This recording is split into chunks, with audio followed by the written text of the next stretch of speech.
महज़ब मुल्क के अंदर तो काबिल बर्दाश्त नहीं है।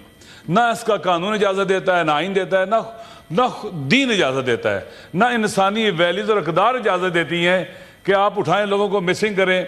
मैं ऐसे दोस्तों को जानता हूं, लोगों को जो 7 साल से मिसिंग है। जब वो मिसिंग हुए थे तो उस वक़्त के DGC कहते थे उनके घर वालों को कि 1 हफ्ते में आ जाएगा, 2 हफ्ते में आ जाएगा।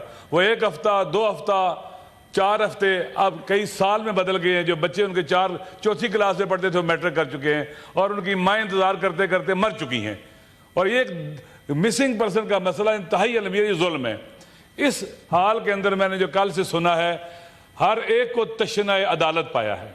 आदल नहीं है, इंसाफ नहीं है, जुल्म हो रहा है, ज्यादती हो रही है, लाकानूनियत हो रही है, हक पामाल किया जा रहा है। और इसमें किसी का भी इख्तलाफ नहीं था, ये ज्यादती किसी के साथ भी नहीं होनी चाहिए, हमारे दुश्मन के साथ भी नहीं होनी चाहिए।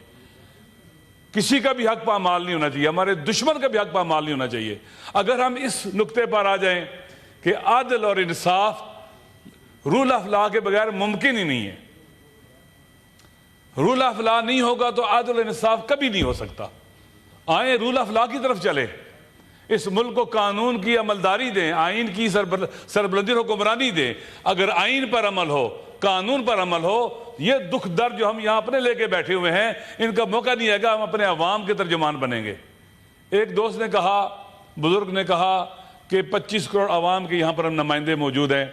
जिस हाल से हमारे अवाम गुजर रहे हैं, पाकिस्तान के अवाम, जिस महंगाई के, बिजली के बिल देख लें, आप सब मुआशरे में रहते हैं, मैं भी मुआशरे में रहता हूँ, बेरोज़गारी को देख लें, मुश्किलात को देख लें, तालीमी सहूलतें उनके लिए नहीं है, हेल्थ की सहूलतें नहीं है, महंगाई की चक्की में पिस रहा है हमारा तबका जो है। मिडिल क्लास के लोग नीचे गिर रहे हैं, मिडिल क्लास से फ़क्र बढ़ रहा है, हर तरफ बढ़ रहा है। हज़रत अली अलैहिस्सलाम का कौल है, कादल फ़क्र यकून कुफ्रा, बाज़ औक़ात गुरबत और फ़क्र इंसान को कुफ्र की तरफ ले जाता है। लोग इस तरह से समाजी और अखलाकी बुराइयां पैदा होती हैं। तो मेरे ख्याल में हमें चाहिए कि हम आदल सब के लिए मांगे, इंसाफ सब के लिए मांगे, सिर्फ अपने लिए नहीं। मैं देखें इस वक्त पाकिस्तान में हालिया दिनों में, पहले भी और अभी भी 10-12 हज़ार जो मैंने सुना है सियासी कैदी हैं, ख़वातीन कैदी हैं। डॉक्टर यास्मीन राशिद साहब से मैं आज तक नहीं मिला हूं, लेकिन मैंने उन्हें देखा है, पढ़ा है, सुना है। एक मुअज़्ज़ज़ खातून है, पढ़ी लिखी खातून है, वो दहशतगर्दी के केसों में पकड़ी हुई है। आलिया हमजा साहिबा के वालदा मेरे घर आई, एक इंतहाई क्या उसे कहते हैं कि पढ़ी लिखी खातून, स्कूल टीचर, हेड मास्टर, वो अपनी बच्ची के लिए कह रही थी कि मेरी बच्ची के लिए आवाज़ उठाएं। वो आलिया हमजा का शोर कैंसर में मुब्तला है, कैंसर का मरीज है, बच्चे छोटे छोटे हैं, कभी लाहौर में, कभी मियाँ वाली में, कभी सरगोदा में उसको ले जाया जाता है एक ही वक्त के केसेस में। ये ना इंसाफी है। इसी तरह से उस तरफ बैठे हुए दोस्त जो हैं, जिसके साथ भी जुल्म हुआ है वो ज्यादती है, ना इंसाफी है। हम सबको कंडेम कर दें कि ये नहीं होना चाहिए। देखें हज़रत अली अलैहिस्सलाम ने जब उन्हें ज़रब लगी फर के मुबारक पर, वो बिस्तर शहादत पर थे, तो एक वसीयत की उन्होंने कि कून अपने बेटों को कून अलिज़्ज़ालिम खस्मन वलिल मज़लूम औना, जालिमों के दुश्मन बन के रहना और मजलूमों के मददगार बन के रहना। सोसाइटी में 2 ही तबके हैं, जालिम और मजलूम। हमें मजलूम के साथ खड़ा होना है। हम अगर कहते हैं कि हम 25 करोड़ अवाम के नुमाइंदे हैं, तो 25 करोड़ अवाम में जो मजलूम है वो अक्सरियत है, हमें उनका नुमाइंदा बनना पड़ेगा। क्या वो हमें कहते हैं कि मैं उनका नुमाइंदा हूं? मैं कब उनका नुमाइंदा बनूंगा? जब उनका तर्जुमान बनूंगा। जब मैं बोलूंगा वो समझे कि हम बोल रहे हैं, जब मैं चलूंगा वो समझे कि हम चल रहे हैं। इस वक्त पाकिस्तान में आप देख लें मजलूमों का हाल, दुनिया में ऐसे ही है। गजा में देख लें, गजा के मजलूम आज दुनिया की महज़्ज़ब और सिविलाइज्ड कल्चर जो अपने आप को डेमोक्रेसी, जमहूरियतें और हुकूमतें कहती थी, वो बेनकाब हो चुकी हैं। नस्ल कुशी हो रही है। देखें गजा में औरतें मारी जा रही हैं, बच्चे मारे जा रहे हैं। कौन सपोर्ट कर रहे हैं? अमेरिका, बरतानिया, यूरोप। और हम जनाब वाला चाहते हैं कि इन कातिल और दरिंदों के साथ नॉर्मलाइजेशन करें। इसराइल के साथ नॉर्मलाइजेशन की बातें पाकिस्तान में होना शुरू हो गई थी, इस दरिंदे के साथ इसका सफरत खाना हमारे मुल्क में खुलेगा। पाकिस्तान के गैरतमंद अवाम ये कभी बर्दाश्त नहीं करेंगे कि कातिल, मुजरिम, इल्लीगल, इल्लिजिटिमेट हुकूमत के यहां पर सफरत खाने खुले, नुमाइंदगी इसकी यहां पर हो। हम बर्दाश्त नहीं करेंगे। ये जुल्म के साथ देना है, उनको कबूल करना। हम जालिमों का साथ नहीं देंगे। पिक एंड चूज नहीं हो सकता। सेनेटर साहब, आप किस सफारत खाने की बात करें? इजराइल का कोई सफारत बात हो रही थी, बात हो रही थी नॉर्मलाइजेशन की, बात हो रही थी। एनडीयू में बातें हुई हैं जी, नहीं, एनडीयू में बाजवा साहब ने सब एमएनएस के साथ जो वहां पर मौजूद थे, सियासतदान थे, ब्यूरोक्रेट से वहां बात की।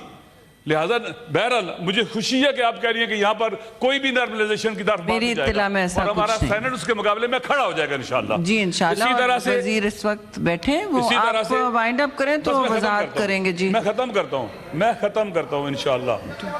एमएल साहब, मैं इसी तरह से please please please please please मैं तरर साहब प्लीज मैं बात करता हूँ।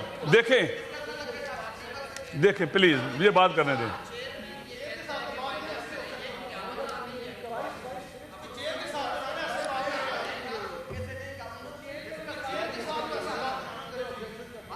अब्रो साहब, आप अपने प्लीज आप तजावुज कर रहे हैं। अगर आपको रूल्स का नहीं अदराक तो मुझे भी आपको आपका माइक ऑन करने का कोई प्लान नहीं होगा, मंसूबा नहीं होगा। बिल्कुल चेयर रूलिंग दे सकते हैं। आप बैठ जाइए, तशरीफ रखें मौलाना साहब, सेनेटर साहब आप जारी रखें, नहीं तो आप दोनों का माइक बंद।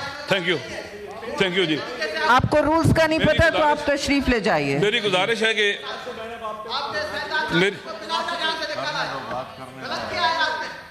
बात करने देखें मैडम, जो मैं समझता हूं मैडम, जो मैं समझता हूं, आप लोग तमीज के दायरे में रहें, प्लीज। किसी की हतक करने की जरूरत नहीं है, मेरे ख्याल में कोई हतक करने की किसी की जरूरत नहीं है। आप लोग तमीज के दायरे में रहें, तशरीफ रखें। आज मैं रिक्वेस्ट करता हूं जी प्लीज अलामा साहब, आप चेयर पर मुखातिब, आप इधर मुखातिब हों और आप अपनी तकरीर जारी रखिए। मुअज़्ज़ब तरीके से आप बोल रहे हैं, आप बैठ जाएं। आप प्लीज मैडम आप कंक्लूड करें, आराम से कंक्लूड करें, प्लीज अपनी बात कीजिए।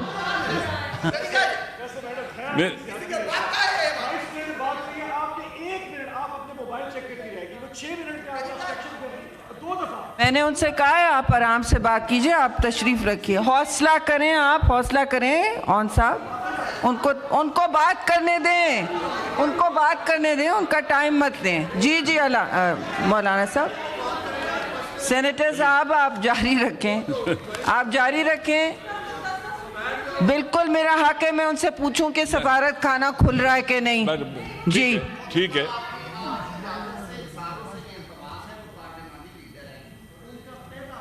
पहला खिताब है, उनको करने दें।